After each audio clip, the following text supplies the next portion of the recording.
Je viens de terminer une séance avec une femme qui m'a posé une question qui, honnêtement, m'a obligé à m'asseoir et à réfléchir profondément. Elle m'a dit « Walter, j'ai tout essayé. Les messages doux, la disponibilité totale, les sacrifices immenses. J'ai fait tout ce qu'on m'a dit de faire, mais il continue à ne pas vraiment me voir. Que dois-je faire de plus ?» Je lui ai répondu quelque chose qui l'a laissé sans voix. Peut-être que le problème n'est pas que tu en fais trop peu, mais que tu en fais trop. Parce qu'il faut dire une vérité que peu osent prononcer. Tant que tu fais plus, lui fera moins. Tant que tu donnes davantage, il valorisera moins. Tant que tu cherches, il cessera de chercher. Il existe un comportement précis qui obsède les hommes infiniment plus que n'importe quel message parfait, n'importe quel geste romantique ou sacrifice. Et l'ironie, c'est que ce comportement ne demande pas que tu fasses quelque chose, mais que tu cesses de faire. Aujourd'hui, je vais te révéler exactement quel est ce comportement, pourquoi il agit à un niveau psychologique profond et comment tu peux l'incarner de façon authentique à partir de maintenant. Mais avant, laisse-moi te dire quelque chose que j'ai vu des milliers de fois dans mon cabinet. Des femmes arrivent brisées, littéralement détruites émotionnellement, parce qu'elles ont perdu leur identité dans une relation. Elles me disent « Sans lui, je ne suis rien. Je ne peux pas vivre sans lui. C'est tout pour moi. » Et je sais exactement ce qui s'est passé. La dépendance émotionnelle ne commence pas quand un homme devient cruel, mais quand une femme cesse d'être elle-même. Elle commence quand une femme devient le reflet de la vie d'un autre au lieu d'avoir la sienne. J'ai étudié pendant plus de 40 ans la différence entre aimer et dépendre, et cette différence est abyssale. Quand tu aimes, tu as encore ton propre monde, tes rêves, ton identité, indépendant de quiconque. Mais quand tu dépends, ton identité se fond entièrement dans celle de l'autre. Tu existes à travers lui, et sans lui, tu n'existes plus. Les hommes fuient ça instinctivement. Ils savent, sans même s'en rendre compte, qu'une femme qui a besoin d'eux pour exister est une bombe émotionnelle, un fardeau. Et voici ce qui est fascinant. Le comportement qui obsède les hommes est exactement l'opposé. C'est une femme capable d'aimer profondément, mais qui existe pleinement sans cela. Une femme qui a son propre monde, ses rêves, son identité, et qui brillerait avec ou sans lui. Cette femme ne demande pas à être complétée, ne réclame pas de validation, ne cherche pas à être sauvée. Elle s'est déjà complétée, déjà validée, déjà sauvée. Avant de continuer, si tu n'es pas encore abonné à ma chaîne YouTube, je t'invite à le faire dès maintenant. En t'abonnant, tu seras informé de toutes mes nouvelles vidéos, ce qui te permettra de ne rien manquer de contenu précieux. Quand un homme ressent cela, quand il perçoit cette autonomie émotionnelle, cette indépendance réelle, cette force intérieure qui ne dépend pas de son approbation, quelque chose se déclenche en lui. Il ne fait plus face à quelqu'un qui le besoin, mais à quelqu'un qui le choisit. Et cette nuance subtile entre avoir besoin et choisir crée l'obsession. Lorsqu'un homme sent qu'il a été choisi parmi toutes les options possibles, qu'il doit mériter une place dans ta vie plutôt que d'y être par défaut, son esprit entre en mode conquête. Il veut prouver qu'il mérite d'être là. Il veut se montrer à la hauteur de ce choix. Et c'est à ce moment-là qu'il devient obsédé. Ce n'est plus toi qui cours après lui, c'est lui qui commence à te chercher, à penser à toi constamment. Parce que tu es devenue précieuse, rare, irrésistible. Non pas parce que tu as fait quelque chose de spécial, mais parce que tu as cessé de faire ce qui détruit le désir, supplier. Mais soyons honnêtes, ce n'est pas facile, surtout si tu as passé des années à tout donner, à tout sacrifier, à te dissoudre dans une relation. Changer cela demande du courage, retrouver ton identité, reconstruire ton estime, ton sentiment d'être complète demande de faire face à tes peurs. La peur d'être seule, la peur de ne pas être assez bien, la peur qu'il parte si tu arrêtes de courir après lui.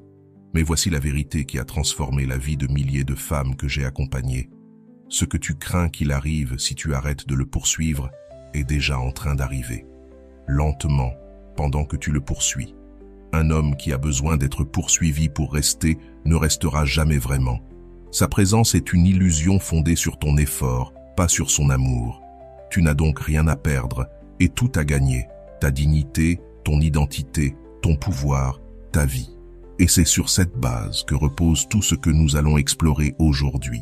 Car le comportement qui obsède les hommes ne peut naître que d'un lieu de force intérieure, d'une véritable connaissance de soi, d'une indépendance émotionnelle authentique.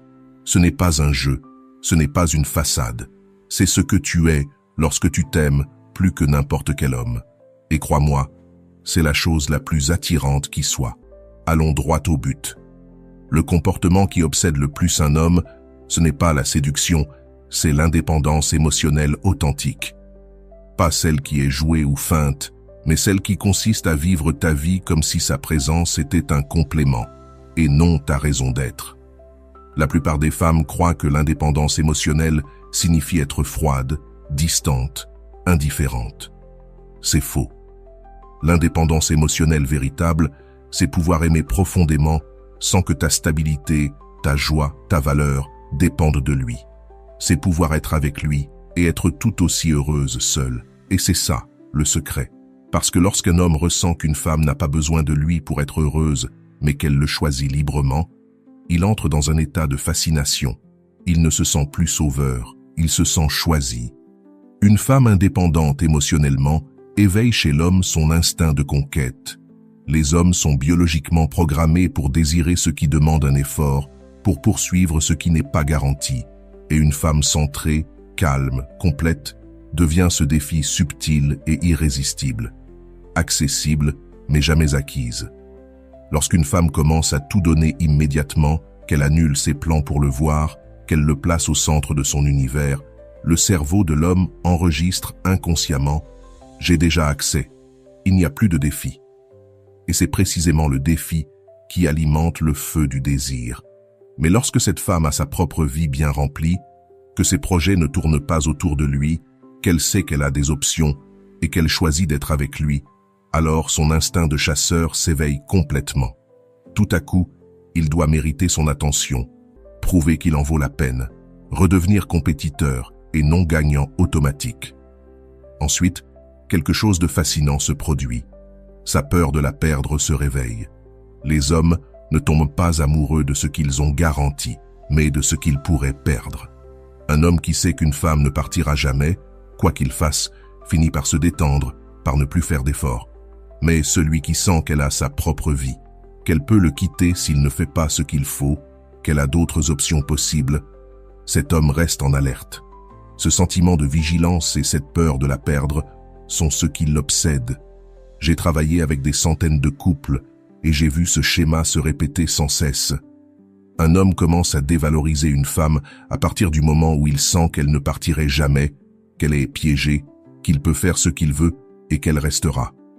Mais dès que cette même femme commence à se reconstruire, à établir des limites, à montrer qu'elle ne tolérera pas tout, cet homme se réveille de sa léthargie. Il commence à se poser des questions. Où était-elle vendredi? Avec qui est-elle sortie? Pourquoi n'a-t-elle pas répondu toute la journée? Parce que son cerveau enregistre que l'accès devient limité et tout ce qui est limité prend de la valeur. Troisième point, une femme indépendante attire psychologiquement un homme émotionnellement mature. Cela peut sembler paradoxal, mais c'est profondément vrai. Une femme qui n'a pas besoin de lui pour être heureuse ne le détruira pas émotionnellement. Elle ne lui demandera pas de la compléter, ne projettera pas ses insécurités sur lui. Inconsciemment, il sent qu'il est en sécurité avec elle, qu'il peut être lui-même, qu'il n'est pas responsable de son bonheur. Et cela, même si cela paraît étrange, est extrêmement séduisant. Les hommes fuient instinctivement les femmes qui dépendent d'eux pour survivre émotionnellement. Un homme qui sent qu'une femme a besoin de lui, que sa vie dépend de lui, finit par se sentir piégé. Il ressent le poids de cette responsabilité et cherche un moyen de fuir. Mais une femme qui est bien avec elle-même, qui trouve la vie belle même sans lui, qui a son propre but et sa propre raison d'être, cette femme le libère. Et quand un homme se sent libre auprès d'une femme, c'est paradoxalement à ce moment-là qu'il veut le plus rester. Quatrième point, il respecte une femme qui se respecte elle-même. C'est une vérité inconfortable, mais essentielle. Les hommes respectent davantage les femmes qui fixent des limites que celles qui acceptent tout. Car les limites envoient un message clair. Je m'aime assez pour ne pas tolérer moins que ce que je mérite. Cette énergie d'estime de soi est magnétique. Un homme qui voit une femme tolérer le mensonge, l'indifférence ou la trahison perd inconsciemment du respect pour elle. Car s'il voit qu'elle ne se respecte pas, pourquoi le ferait-il? En revanche, un homme qui voit une femme se lever et dire « ce n'est pas acceptable pour moi », qui voit qu'elle est prête à partir plutôt que de se compromettre, qu'elle a des standards élevés et ne négocie pas, la respectera naturellement. Et le respect est la base d'une attraction réelle et durable. Passons maintenant à la pratique. Scénario 1. Il t'envoie un message. La plupart des femmes réagissent aussitôt. Leur cœur s'accélère, elles regardent le message 50 fois, rédigent la réponse parfaite, l'effacent, la réécrivent et répondent en moins d'une minute. La femme qui l'obsède, elle, agit autrement. Elle voit le message, le note mentalement, puis continue ce qu'elle faisait. 1 heure plus tard, quand elle a terminé son projet, elle répond de manière chaleureuse, mais sans précipitation. Cette petite différence change tout. Une réponse instantanée dit « Tu es ce qu'il y a de plus important dans ma vie ». Une réponse posée dit « Tu es important, mais j'ai d'autres priorités aussi ». La première le place sur un piédestal. La seconde lui fait comprendre qu'il doit gagner sa place. Scénario 2. Il te demande si tu es libre vendredi. La plupart répondent « Oui, je change mes plans si besoin ». La femme qui l'obsède dit « J'ai déjà des plans vendredi, mais samedi après-midi, ça me va si c'est bon pour toi. Sinon, on trouve un autre moment ». Cette réponse montre qu'elle a une vie organisée et qu'il est le bienvenu dedans, pas le centre. Même si tu n'as pas de plan, tu as le droit de garder ton temps pour toi, pour te reposer ou voir tes amis. Une femme qui se respecte ne réorganise pas tout dès qu'un homme le demande, car cela lui apprend qu'il peut tout bouleverser sans conséquence. Scénario 3. Il commence à t'ignorer. La plupart paniquent, envoient plusieurs messages, cherchent à comprendre, veulent réparer. La femme qui l'obsède, elle, observe, continue sa vie, sort avec ses amis, travaille sur ses projets et reste calme. Cette tranquillité est ce qui le rend fou. Mais cette sérénité n'est pas un jeu, elle est réelle. Cette femme est réellement bien dans sa vie, suffisamment occupée et épanouie pour que son absence ne la détruise pas. Ce n'est pas une stratégie, c'est un état d'esprit. Et cette authenticité, il la ressent. Scénario 4. Pendant une conversation. La plupart écoutent tout, posent 1000 questions, se concentrent uniquement sur lui. La femme qui l'obsède écoute vraiment, pose des questions intéressantes, mais parle aussi d'elle, de ses projets, de sa vision du monde. Ce n'est plus une conversation unilatérale, mais un échange entre deux personnes entières, et c'est cela qui le captive. Car quand tu ne fais que t'intéresser à lui, tu lui fais sentir que ta vie est moins passionnante que la sienne. Mais quand tu partages tes expériences, ton humour, ton intelligence, il découvre en toi un monde qu'il veut explorer. Scénario 5. Lors d'un rendez-vous, la plupart des femmes se concentrent sur lui. Vais-je lui plaire? Que va-t-il penser de moi? La femme qui l'obsède, elle, se concentre sur elle-même. Est-ce que moi, il me plaît? Est-ce que cette rencontre mérite mon temps? Elle est détendue, présente, confiante. Elle ne cherche pas à impressionner, mais à ressentir. Et c'est exactement cette énergie qui fascine. Parce qu'une femme qui vit pour elle-même, qui se respecte profondément, qui garde son mystère et sa paix, devient inoubliable. Quand tu es détendu, quand tu es plus concentré sur le fait de l'évaluer que sur celui de l'impressionner, ton énergie change complètement. Et il le sent. Tout à coup, il n'y a plus d'anxiété dans l'air, plus de désespoir. Il y a de la présence, de la liberté, du pouvoir. Et ce changement dans la dynamique, c'est précisément ce qui fait qu'un homme s'obsède. Parce que soudain, c'est lui qui veut t'impressionner et non l'inverse. L'indépendance émotionnelle est la base. Mais il existe des comportements complémentaires qui multiplient son effet d'attraction de manière exponentielle. Premier comportement, garde une part de mystère. Tu n'as pas besoin de tout lui raconter sur toi dès le premier mois. Tu n'as pas besoin qu'il sache chaque pensée qui traverse ton esprit. Un peu de mystère garde la curiosité vivante. Cela le pousse à se questionner et à s'intriguer. Les hommes s'ennuient vite avec les femmes complètement transparentes. Ils s'obsèdent pour celles qui ont des couches, des secrets, des parts d'elles-mêmes qu'elles découvrent encore. Le mystère ne veut pas dire mentir. Cela signifie simplement ne pas tout révéler, avoir des zones qu'il doit découvrir, ne pas être un livre ouvert dès le premier jour. Car le processus de découverte est ce qui maintient le feu, ce qui le pousse à explorer davantage, ce qui empêche la relation de devenir prévisible et ennuyeuse. Deuxième comportement. Avoir ton propre cercle. Des amis, de la famille, des activités, des personnes qui occupent une place importante dans ta vie. Un homme qui voit qu'une femme a des relations significatives, qu'elle est entourée de gens qui l'aiment, qui la respectent, comprend immédiatement qu'elle a de la valeur. Et cela éveille son instinct de compétition. Mais surtout, une femme qui a son propre cercle ne devient pas étouffante dans une relation. Elle n'a pas besoin de tout le temps de l'homme, ni qu'il la sauve de la solitude. Elle a sa propre base, son propre monde, et paradoxalement, quand un homme voit qu'une femme n'a pas besoin de lui pour être heureuse, pour avoir de la compagnie ou du sens, il se sent libre de l'aimer encore plus. Troisième comportement, établir des limites non négociables. Il y a des choses que tu ne tolères pas. Point. Tu n'as pas besoin d'expliquer 3 fois pourquoi, ni de te justifier. Simplement dire « ça ne me convient pas ». Un homme qui voit qu'une femme a des limites claires, qu'elle les maintient sans culpabilité et qu'elle est prête à le perdre plutôt que de se trahir, la respecte profondément. Mais ces limites doivent être réelles, pas des menaces vides ou des manipulations. Elles doivent venir d'un véritable amour-propre, parce qu'un homme les testera. Il essaiera de franchir la ligne pour voir si c'est vrai. Et quand il voit que tu es vraiment prête à partir s'il la dépasse, c'est là qu'il te respecte. Quatrième comportement, vivre avec un but. C'est probablement le plus important. Tu as des rêves, des objectifs, une carrière, un projet, quelque chose qui te tient à cœur et dans lequel tu investis ton énergie. Un homme qui voit une femme construire quelque chose, poursuivre une vision, grandir constamment, ressent naturellement de l'attirance. Parce que c'est ça, le vrai pouvoir.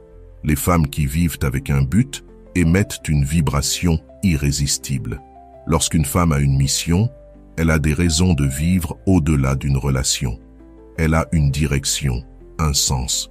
Cela la rend complète par elle-même.